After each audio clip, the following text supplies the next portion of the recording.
Good evening दोस्तों, structure RS में आपका फिर से स्वागत है। अपन चर्चा कर रहे थे अक्टूबर के करंट अफेयर्स के बारे में, जो कि अपने आरएस प्री के हिसाब से बहुत इंपॉर्टेंट है। अपना तीसरा लेक्चर है। इस लेक्चर में गाइस अपन राजस्थान की जो चर्चित योजनाएं हैं, विभिन्न कार्यक्रम हुए, समिट हुए, इस लेक्चर में इनके बारे में अपन चर्चा करेंगे। तो सबसे पहले अपन चर्चा करेंगे मुख्यमंत्री घुमंतु आवास योजना के बारे में। तो दोस्तों पहले तो ध्यान रखना कि मुख्यमंत्री घुमंतु आवास योजना है, ये कौन से डिपार्टमेंट की योजना है। ये है अपने सामाजिक न्याय और अधिकारिता विभाग है, उसकी महत्वपूर्ण योजना है। राइट। इसका उद्देश्य राज्य के जो घुमंतु लोग हैं, अर्घुमंतु समुदाय के जो लोग हैं, जिनके पास स्वयं का कोई पक्का मकान नहीं है, जिनके पास खुद का घर नहीं है, उनके घर बनाने के लिए सरकार इसके लिए अनुदान सहायता है, वित्तीय सहायता है, वो प्रोवाइड करवाती है, ताकि हर एक व्यक्ति के पास अपना खुद का घर हो। ठीक है। इसमें राशि आवेदकों को जो राशि प्रोवाइड करवाई जाती है वो 1,20,000 रुपए देती है गवर्नमेंट। कितने? 1,20,000 रुपए, जिस जो कि 3 किस्तों में प्रोवाइड करवाए जाते हैं। गाइस इसमें 20,000 रुपए है वो व्यक्ति अगर मकान की नींव डालता है उस दौरान दिए जाते हैं। 50,000 रुपए मकान बनाने के दौरान दिए जाते हैं। और 50,000 रुपए हैं वो दिए जाते हैं जब अपन छत वगैरह डलाते हैं मकान की, उस दौरान दिए जाते हैं। हालांकि ये अमाउंट बहुत ही कम है, एक मकान 1,20,000 में तैयार तो होता नहीं, लेकिन इससे सपोर्ट मिल जाता है। राइट। इसके अलावा सरकार 12,000 रुपए है वो स्वच्छ भारत मिशन के तहत जो भी शौचालय वगैरह बनाते हैं उसके तहत दिए जाते हैं। इसके अलावा 12 मानव दिवस के जो श्रमिक श्रम वेतन के लिए 23,940 रुपए हैं वो प्रोवाइड करवाए जाते हैं। गाइस इसमें मकान निर्माण के लिए ग्रामीण क्षेत्रों में 25 वर्ग मीटर और शहरी क्षेत्रों में 30 वर्ग मीटर है वो मकान निर्माण के लिए पैसे प्रोवाइड करवाए जाते हैं। शहरी क्षेत्रों में कितना? 30 वर्ग मीटर के लिए, और ग्रामीण क्षेत्रों में 25 वर्ग मीटर है। तो राइट। आगे देखते हैं। आगे है किरण, नई किरण योजना के बारे में। दोस्तों पहले तो ध्यान रखना कि नई किरण योजना है वो कौन से डिपार्टमेंट की है। यह योजना है वो उच्च शिक्षा विभाग है, अपना हायर एजुकेशन डिपार्टमेंट है, उसकी एक प्रमुख योजना है, जो कि नशा मुक्ति केंद्र है। वर्तमान में जो युवा पीढ़ी है नशे की लत के शिकार हो रही है, तो उनको मुक्त कराने के लिए नशा मुक्ति केंद्र की स्थापना के लिए नई किरण योजना है वो उच्च शिक्षा विभाग के द्वारा शुरू की गई है। हाल ही में यह योजना चर्चा में थी। क्यों? क्योंकि नशा मुक्ति केंद्रों के लिए सरकार है वो सरकारी कॉलेज है, कौन से? गवर्नमेंट कॉलेज है, उनमें पढ़ रहे छात्र छात्राओं जो कि तंबाकू का सेवन करते हैं या अन्य प्रकार की किसी नशीली दवा या फिर नशीली जो पदार्थ है उसके टच में है। इसके लिए प्रदेश के 33 सरकारी और निजी कॉलेजों में लगभग 1650 छात्रों के लिए नशा मुक्ति प्रशिक्षण ट्रेनिंग उनको प्रोवाइड करवाई जाएगी। कितने? 33 सरकारी और जो सॉरी निजी कॉलेज के छात्र हैं, उनके लगभग 1650 जो विद्यार्थी हैं, उनको नशा मुक्ति की ट्रेनिंग प्रोवाइड करवाई जाएगी। इससे क्या होगा? हर कॉलेज से इसमें क्या क्या होगा? 50-50 छात्रों को सिलेक्ट किया जाएगा। 33 सरकारी और निजी कॉलेजों में से टोटल 1650 छात्रों का चयन करेंगे। गाइस इस अभियान के तहत हर सरकारी कॉलेज में एक नई किरण दिशा नई मुक्ति केंद्र है, नशा मुक्ति केंद्र है, उसकी स्थापना की जाएगी। नई किरण नशा मुक्ति अभियान के तहत युवाओं को तंबाकू और अन्य प्रकार के जो नशा है उनसे दूर रखने के लिए, नशा मुक्ति स्वास्थ्य मानव समाज का निर्माण करने के लिए यह शुरू किया जा रहा है। इस अभियान के तहत हर कॉलेज का एक नोडल अधिकारी भी नियुक्त किया गया है गाइस। साथ ही योजना के अंतर्गत संस्थान को नशा मुक्ति संस्थान घोषित करना और एक गांव गोद लेकर उसे नशा मुक्ति गांव बनाना आदि भी शामिल है। मान लो एक गांव गोद ले लिया, टारगेट रख लिया कि इस गांव को नशा मुक्ति केंद्र बनाना है, ऐसे टारगेट कर करके सॉरी बच्चों को नशे से मुक्त किया जाएगा। राइट। आगे देखते हैं। आगे है गौशाला विकास के बारे में। गाइस गौशाला विकास योजना है वो अपने गोपालन निदेशालय है उसकी महत्वपूर्ण योजना है। कौन से डिपार्टमेंट की? जो गोपालन विभाग है उसकी योजना है गौशाला विकास योजना। यह योजना अब ऑनलाइन भी आपको पोर्टल पर अवेलेबल होगी। राइट। इस योजना के अंतर्गत जो पंजीकृत गौशालाएं हैं लगभग 10 लाख गौशालाएं आदि की आधारभूत इंफ्रास्ट्रक्चर है, जिनकी आधारभूत परिसंपत्ति आधार इंफ्रा है, जैसे कि वहाँ पर पानी की टंकी, उनके लिए आवास के लिए भंडार गृह और तारबंदी आदि का निर्माण करवाया जाना इसमें शामिल है। ये न्यूज़ में क्यों थी गौशाला विकास योजना? क्योंकि इसको वर्तमान में ऑनलाइन मोड में शुरू किया गया है, राइट? नेक्स्ट है 22 अक्टूबर 2024 को मुख्यमंत्री भजनलाल शर्मा ने किस देश के साथ 60 गीगावाट क्षमता का सौर ऊर्जा का एक एमओयू किया है, मेमोरेंडम ऑफ हस्ताक्षर किए हैं? किसके लिए? 60 गीगावाट अक्षय ऊर्जा के लिए मुख्यमंत्री भजनलाल शर्मा ने जो संयुक्त अरब अमीरात है यूएई, इसके साथ एक एग्रीमेंट पर साइन किए हैं, राइट? आगे अपन चर्चा करेंगे अमृत योजना के बारे में। दोस्तों, अमृत योजना है वो केंद्र सरकार की शहरी पेयजल योजना है। इसके अंतर्गत जयपुर शहर के लगभग 2 वर्षों के बीच में जयपुर में जो पेयजल की व्यवस्था है उसे सुदृढ़ करना है, उसे बढ़ावा देना है। इसके तहत लगभग 1003 करोड़ रुपए की जो व्यय किया जाएगा, जिसके थ्रू पाइपलाइनों का निर्माण किया जाएगा और साथ ही जो पुराने मीटर हैं उनको बदला जाएगा। अमृत योजना के बारे में चर्चा की जाए। अमृत योजना का पूरा नाम है कायाकल्प और शहरी परिवर्तन के लिए अटल मिशन। क्या है? कायाकल्प शहरी परिवर्तन के लिए अटल मिशन। यह अमृत योजना का पूरा नाम है। इस योजना को शुरू किया गया था 25 जून 2015 को। 25 जून 2015 को देश भर के लगभग 500 चयनित शहरों में इसकी शुरुआत की गई थी। इतनों में 500 शहरों में इसकी शुरुआत की गई थी 25 जून 2050 को।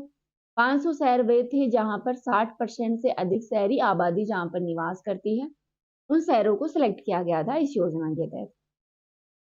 इसका लक्ष्य था बुनियादी इंफ्रास्ट्रक्चर को बढ़ावा देना, चयनित शहरों में क्षेत्रों में सुधारों को लागू करना, जिसमें विभिन्न सुधार कौन कौन से थे जिसको इसके तहत लागू किया जा रहा है, जैसे जल आपूर्ति करना, सीवरेज का पानी है उसको आसानी से निकालना, जल निकासी की व्यवस्था करना, हरित स्थान, पेड़ पौधे लगाना, गैर मोटर चालित वाहन है, साथ ही जो कैपेबिलिटी है उसका निर्माण करना इस योजना का महत्वपूर्ण टारगेट था, राइट? अमृत 2.0 के बारे में बात की जाए तो ये 1 अक्टूबर 2021 को शुरू की गई थी, जिसमें अगले 5 वर्षों की अवधि यानी कि 2021-22 से 2025-26 के लिए जो अमृत 1.0 योजना है उसको भी इसमें शामिल किया गया था, राइट? कितने वर्षों के लिए? 5 वर्षों के लिए। इसका उद्देश्य देश के जो 500 शहर हैं उनमें 4900 वैधानिक कस्बों तक जल आपूर्ति प्रोवाइड करवानी है। साथ ही इसके पहले चरण में शामिल 500 शहरों में जो सीवरेज है स्टेज प्रबंधन है उसको कवरेज प्रोवाइड करवाना है। इसका उद्देश्य है उपचारित सीवरेज के पुनर्चक्रण और पुनः उपयोग तथा जल निकायों का पुनरुद्धार करना, जल संरक्षण को बढ़ावा देना आदि इस योजना का महत्वपूर्ण उद्देश्य है, ताकि जो जल चक्रीय व्यवस्था है, अर्थव्यवस्था है, उसको बढ़ावा दिया जा सके। मिशन में शहरी नियोजन, शहरी वित्त को मजबूत करना है, साथ ही इसके माध्यम से नागरिकों के जीवन को आसान बनाना है और एक नगर को स्वच्छ बनाना है, राइट? आगे देखते हैं। आगे है महिला बाल विकास विभाग की पूर्व योजना के नामों में चेंज किया गया है। तो गाइस हाल ही में अक्टूबर 2024 में जो महिला बाल विकास की कुछ योजनाएं थी, मुख्य रूप से 7 योजनाएं थी जिनके नाम में बदलाव किया गया। एक्चुअली होता क्या है कि गवर्नमेंट जैसे ही बदलती है तो योजनाएं होती है उनके नाम चेंज कर दिए जाते हैं और नई गवर्नमेंट के बाद में नाम अलग हो जाते हैं। जैसे कि कांग्रेस पहले सत्ता में थी, कांग्रेस के जाने के बाद अब भाजपा आ गई है राजस्थान में, तो कांग्रेस ने अपनी योजनाओं के नाम अलग रखे थे और भाजपा गवर्नमेंट ने इनको अपने हिसाब से चेंज कर दिया है, राइट? तो प्रमुख 7 योजनाओं के नाम चेंज किए हैं। कौन से डिपार्टमेंट की है? महिला बाल विकास विभाग की। इनमें क्या है कि कुछ योजनाओं में इंदिरा महिला सप्ताह उसको हटा दिया और कुछ में मर्ज कर दिया। जैसे 2 योजनाएं हैं, इंदिरा महिला शक्ति प्रशिक्षण और कौशल संवर्धन योजना, साथ ही इंदिरा महिला शक्ति उद्यम प्रोत्साहन योजना। इन दोनों को आपस में मर्ज करके मुख्यमंत्री नारी शक्ति प्रशिक्षण कौशल संवर्धन योजना नाम रखा गया है। वही पहले इंदिरा गांधी महिला शक्ति सम्मान प्रोत्साहन योजना और इंदिरा महिला शक्ति केंद्र का नाम बदलकर अब रखा गया पन्नाधाय सुरक्षा सम्मान योजना। साथ ही 3 और योजनाओं को मर्ज करके कालीबाई भील महिला संबल योजना बनाई गई है। कालीबाई भील संबल योजना में इंदिरा महिला शक्ति उड़ान योजना, इंदिरा महिला शक्ति जागरूकता शिक्षा कार्यक्रम और इंदिरा महिला बाल विकास शोध संस्थान योजना है। इन तीनों को आपस में मर्ज कर दिया है। राइट, आगे देखते हैं। आगे है राजस्थान के औद्योगिक विकास के बारे में। दोस्तों, राजस्थान सरकार ने वर्तमान में नए 31 औद्योगिक जो पार्क है उनको विकसित करने पर काम कर रही है। इन औद्योगिक पार्कों का विकास किया जा रहा है रीको के द्वारा। ध्यान रखना, जो भी इंडस्ट्रियल पार्क होते हैं उनका निर्माण वगैरह उनका रख रखाव करता है रीको।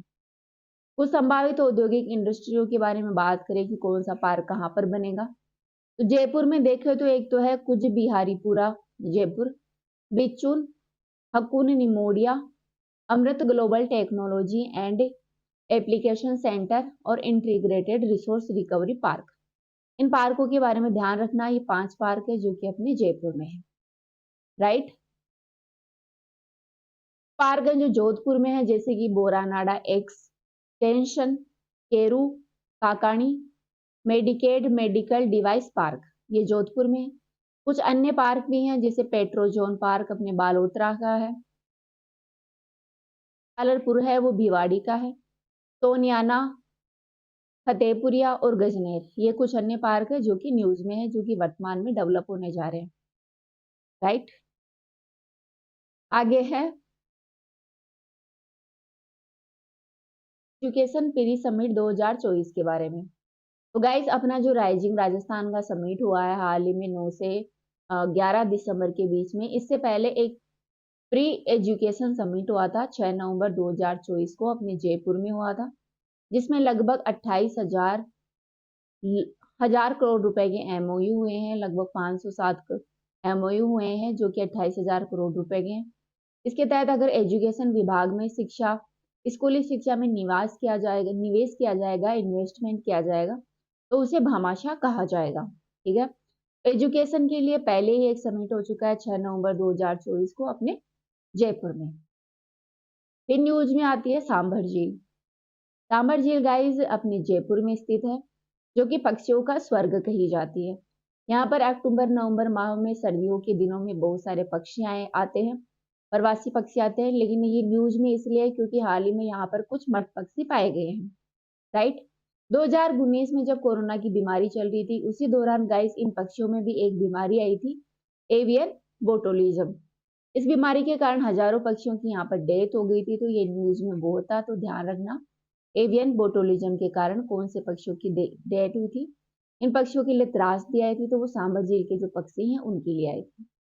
यहाँ पर चर्चा कर लेते हैं सांभर झील के बारे में भी। गाइस, सांभर झील है वो पूर्वी मध्य राजस्थान जयपुर है, वहां से 80 किलोमीटर दूर दक्षिण पश्चिम में स्थित देश की सबसे बड़ी अंतर्देशीय लवणीय झील है। कौन सी? देश की सबसे बड़ी अंतर्देशीय, जो कि देश में एक देश के भीतर स्थित सबसे बड़ी लवणीय झील है। ध्यान रखना कौन सी है? साल्ट वाटर ये लेक है, जो कि अरावली श्रृंखला के जो अवसादी भाग है उसका प्रतिनिधित्व करती है। यह महत्वपूर्ण रूप से प्रसिद्ध है क्योंकि यहाँ पर नमक का अच्छा खासा उत्पादन होता है। देश में सबसे बड़ी नमक उत्पादन जो झील है उनमें इसका महत्वपूर्ण स्थान है। साथ ही यहाँ पर आप प्रवासी पक्षी भी देख सकते हैं। अगर आप सांभर लेक देखने जाएं तो बहुत ही मनमोहक दृश्य है, यहाँ पर जाना चाहिए, कभी ना कभी देख के आना चाहिए। गाइस, यहाँ पर इसको रामसर कन्वेंशन भी घोषित किया गया है 1990 में। इस तरह ये अंतर्राष्ट्रीय महत्व की एक आर्द्रभूमि है। राइट, यहाँ पर कुछ नदियां हैं जो इसमें पानी गिराती हैं, समोद, खारी, मंथा, खंडेला, मेथा और रूपनगढ़। ये 6 नदियां हैं जो इसमें अपना पानी गिराती हैं। ध्यान रखना, ये पूछ लिया जाता है कि कौन सी नदियां हैं जो अपना पानी है वो सांभर झील में विसर्जित करती हैं, तो मेढा, रूपनगढ़, खंडेला, मंथा, खारी और समोदा। इसके जलग्रहण क्षेत्र में वनस्पति की बात करें तो गाइस यहाँ पर जीरोफाइट प्रकार की वनस्पति पाई जाती है। कौन सी? जीरोफाइट। जीरोफाइट वनस्पति है वो मुख्य रूप से जो शुष्क पारिस्थितिकी क्षेत्र होते हैं, जहाँ पर बारिश वगैरह कम होती है, रेगिस्तानी इलाके होते हैं, वहां पर मुख्य रूप से पाई जाती है, जिनमें अच्छे खासे कांटे वगैरह होते हैं। राइट, तो यहाँ पर ये वनस्पति मुख्य रूप से आप देख सकते हैं। साथ ही यहाँ पर राजहंस, पेलिकन और जल पक्षी है वो आप यहाँ पर देख सकते हैं। यहाँ के निकट स्थानों की बात करें तो यहाँ पर शाकंभर देवी का टेम्पल है और सांबर वन्य जीव वाइल्ड लाइफ सेंचुरी भी है। अगर आप सांबर लेक जाएंगे तो जस्ट इसके बगल में आपको शाकंभरी देवी का टेम्पल आपको यहाँ पर दिखाई देगा। राइट, आगे देखते हैं। आगे है जयपुर जो स्मार्ट सिटी है, इसको दो राष्ट्रीय स्तर के 2 प्रोजेक्ट दिए गए हैं। 2 प्रोजेक्टों के लिए इसका राष्ट्रीय स्तर पर चयन किया गया है। स्कोच ग्रुप है उसकी ओर से ये प्रोजेक्ट है, स्कोच अवार्ड है 2024। इसके लिए इसको चुना गया है जो कि 30 नवंबर 2024 को प्रोवाइड करवाए गए।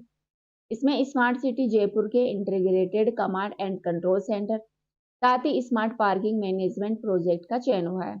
जयपुर के 2 कार्यक्रम हैं, कौन कौन से? Integrated command and control centre साथ ही स्मार्ट पार्किंग मैनेजमेंट प्रोजेक्ट का चयन हुआ है, जिनको स्कोच अवार्ड 2024 दिया जा रहा है। ध्यान रखना, स्कोच अवार्ड 2024 किसे दिया गया है? जयपुर के जो 2 प्रोजेक्ट है उनको दिया गया है। राइट, जिसमें इंटीग्रेटेड कमांड एंड सेंटर से निगरानी की जाती है, साथ ही स्मार्ट पार्क से मोबाइल एप्लीकेशन के जरिए पार्किंग सुविधा इसमें प्रोवाइड करवाई जाती है। राइट, तो ये अपन ने चर्चा की राजस्थान की कुछ योजनाओं के बारे में। अभी कुछ योजनाएं और बची हैं जिनको अपन नेक्स्ट लेक्चर में चर्चा करेंगे। तो अभी के लिए इतना ही। Thank you.